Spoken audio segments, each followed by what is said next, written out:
Hi, and welcome back to The Lowest Crime, the podcast all about true crime cases from one of the lowest countries in the world, the Netherlands. Today we're talking about a case that probably everybody in the Netherlands can still remember.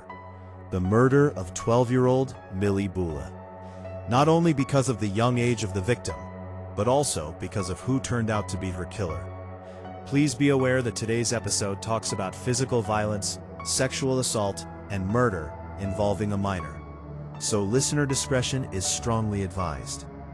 And as always, I try my very best to bring you all the known facts, but I am just an amateur podcast creator, so there is always a chance of me making a mistake. For this episode, we go back to Wednesday, March 10th, 2010. Millie Boele was a 12-year-old girl and lived in a quiet family neighborhood in Dordrecht. The kind of place where people look out for one another and where nothing bad ever seems to happen. She grew up the youngest in a family of 5, with a mother and a father, an older brother, and older sister. Millie was described by her mother as a cheerful and social child who absolutely loved animals, especially horses. She had friends in multiple places, at school, at horseback riding, and through Roonrad, also called the German wheel, a sport where one performs acrobatic movements inside a large rotating wheel, which she practiced together with a girl from her neighborhood. Music was another big part of Millie's life. She sang constantly at home and was a proud member of a choir. According to her mother, she was almost always happy. Almost. There was one exception though: mornings. Millie always struggled getting up in the morning. She needed time to ease into the day, and usually had to sit in front of the TV for a bit before she was fully awake. Wednesday, March 10th, 2010, was a day that began like any other. Millie was home alone and was planning to play some soccer with friends later on. Her brother and sister were out, and her parents were still at work. As she often does, Millie's mother calls her to ask what she would like for dinner. That evening, they're planning to eat together, just the two of them. They're still on the phone when at around 5:30 p.m., the doorbell rings. Millie quickly tells her mother that she has to hang up the phone because a neighbor with a cat is at the door. Thinking nothing of it, Millie's mother finishes work, picks up some groceries, and heads home. When she arrives and opens the door, she sees the TV still on and Millie's jacket hanging over the couch. But Millie herself is nowhere to be found. She calls her daughter multiple times, but each time the call goes straight to voicemail. It's a little strange, of course, but not immediately alarming. She walks over to a few neighbors to ask whether Millie might be there, but no one has seen her. So she assumes Millie has already left with her friend to play soccer. But when 7:30 comes around, and Millie still isn't home and still hasn't been in touch, concern begins to grow. Her mother calls the friends that she was supposed to meet for soccer, only to hear that Millie never showed up at all. She checks the soccer fields herself to see if Millie's bike might be there, but finds nothing. Millie had been your typical teenager, sometimes forgetting to mention exactly where she was going. So that had been her mother's first assumption. But now it's 9:00 p.m., and that assumption is starting to waver. There are just no more logical options where Millie could be. So she calls her husband, who is still at work, and together they decide to call the police. 15 minutes later, the house that had been so peaceful earlier that day became filled with police. Based on the initial report and the growing sense that this was a serious case, police officers began searching the neighborhood around 9:45 p.m. They checked alleyways, used bicycles and a motor unit, and employed roughly 16 officers to comb through the area. An SMS alert was issued, not to be confused with an Amber Alert, and incoming tips were followed up right away. During the night of March 11th, the use of an Amber Alert was discussed. At the time, the system was still relatively new in the Netherlands and rarely used. Police cannot issue an Amber Alert lightly. Several strict criteria must be met. The missing child must be under 18 years old. There must be immediate danger to the child's life, or a strong fear of serious injury. There must be enough information about the victim, a possible abductor, or a vehicle to justify sending an alert. and the alert must be sent out as soon as possible after the disappearance. That night, police chose not to send the Amber Alert yet. During the night, the effectiveness is limited, and fewer people would see it. And given the time delay between Millie's disappearance and the moment police were notified, officers felt that the criteria were not met. They had no concrete identifying information, no license plate, no description of a suspect, only Millie's photo and the time of her last contact. The working assumption was still that Millie had not left with the intention of going far, so the focus remained on searching the immediate area. And for that purpose, the more local SMS alert was considered more effective at the moment. From her mother's account, police knew that Millie had ended their phone call because a neighbor with a cat was at the door. That made the nearest neighbors the obvious first people to question. But soon police learned that Millie used the word neighbor quite broadly, essentially for any male living in the neighborhood. That meant the pool of possible witnesses, or even suspects, quickly grew. Still at this early stage, police considered this neighbor primarily as a key witness. Officers decided to knock on the doors of all men living in the courtyard. By then it was late, but urgency outweighed courtesy. Some residents were already in bed. Officers kept ringing until someone answered. They also knocked on the door of a man named Sander V. He too answered, and said that he hadn't seen anything. The door-to-door inquiries eventually turned up footage from a home security camera in the area. On the video, a child can be seen walking, followed by another person. Reviewing it, police concluded that the child was not Millie. Police skilled up their efforts to search for Millie. By the following morning, a full-scale investigation team, a so-called TGO, was set up. The family was asked if they were okay with sending out an Amber Alert, letting them know that this will draw a lot of media attention their way. Of course, they agreed. During those first moments at the Boele home, police already noticed several details. Millie had left the house without locking the door, something she always did out of habit.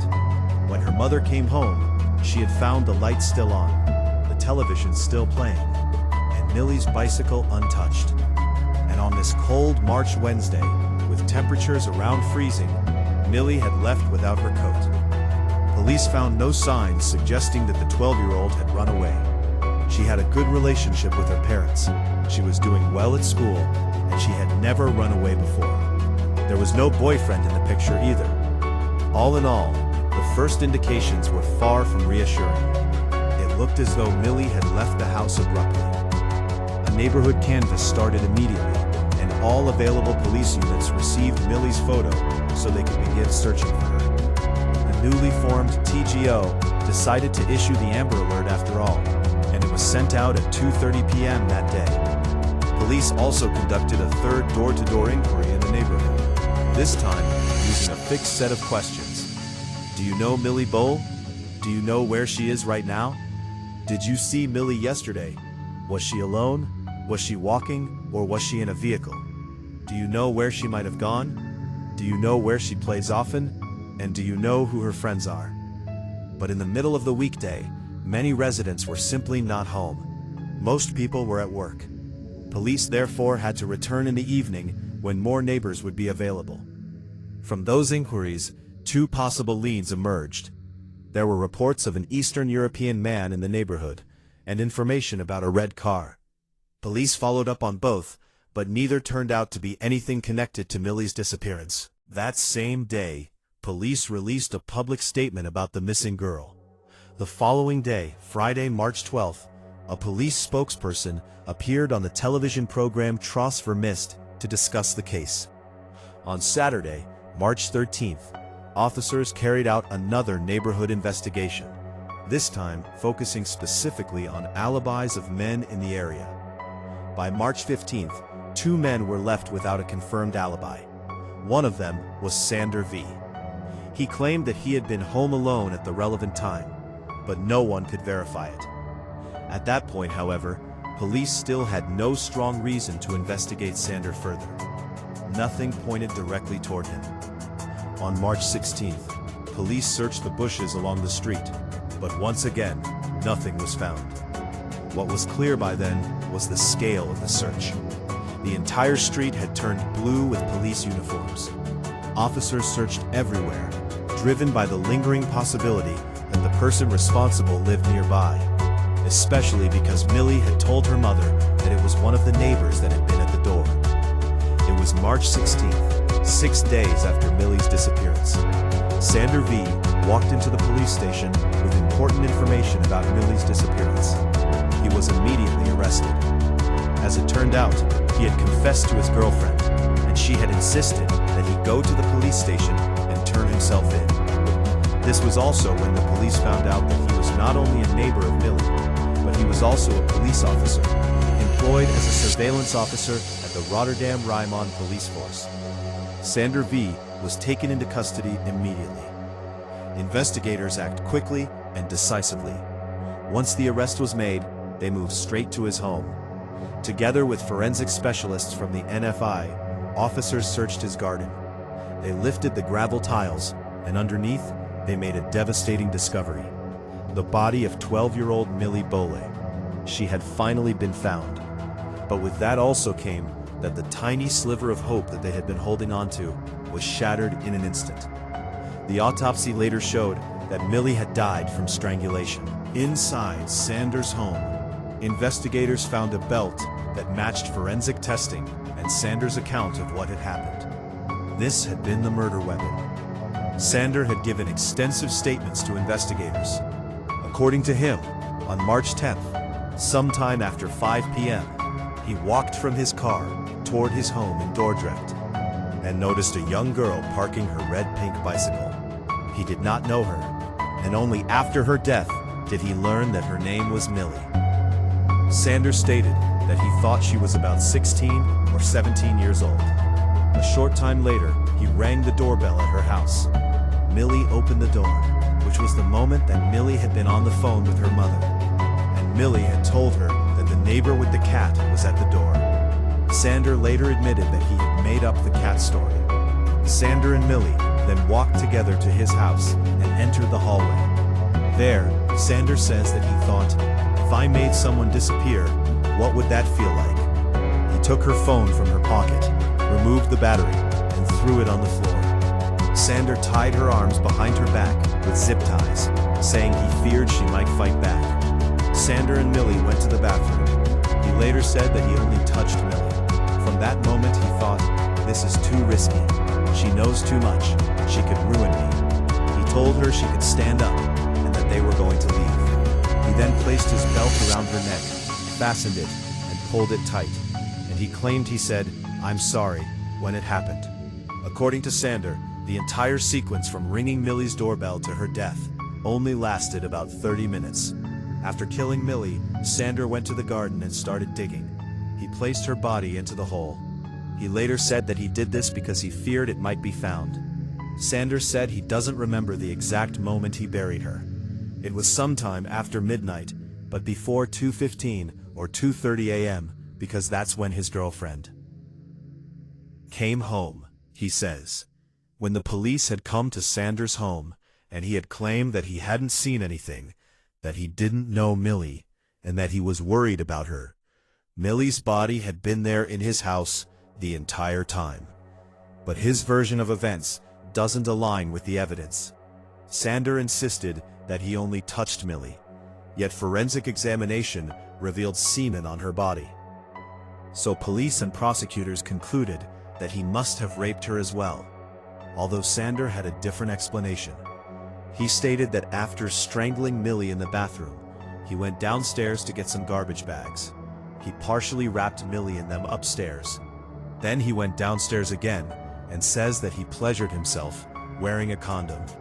And when he was just about to drop the condom in the trash, something scared him outside, which made him drop it, later noticing the traces had ended up on the kitchen floor.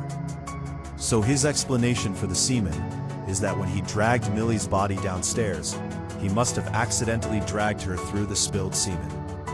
Although Sander initially provided pretty detailed statements about what happened, albeit inconsistent with forensic evidence, his accounts became less detailed as the investigation went on.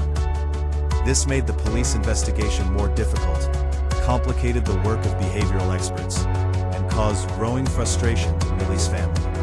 To this day, they are left with an incomplete picture of what Millie went through in her final moments. In the months following his arrest, the investigation was completed, and the case was being prepared for trial. On November 26, 2010, Sander V. was brought before the court in Dordrecht, where judges would examine the evidence, his statements, and the conclusions of forensic and psychological experts. One of the most important questions the court had to answer was whether Sander had acted with premeditation. His defense argued that he had acted in a state of panic, possibly influenced by cannabis use, and without the opportunity to reflect on his actions. The court did not accept this argument. Judges pointed to Sander's own statements in which he described moments of reflection before killing Millie.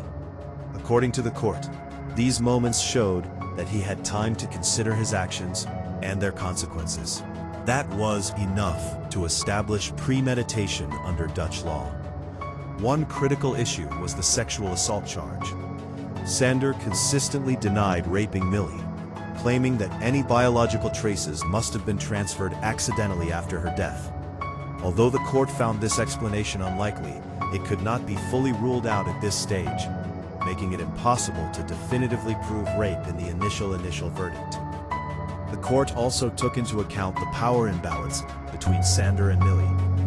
A large adult man versus a 12-year-old child, isolated, restrained, and entirely dependent on him in that moment. In the court's view, Millie had no realistic possibility to resist. Psychological experts assessed Sander's mental state and found that he showed signs of a personality disorder with narcissistic and avoidant traits, along with cannabis dependence.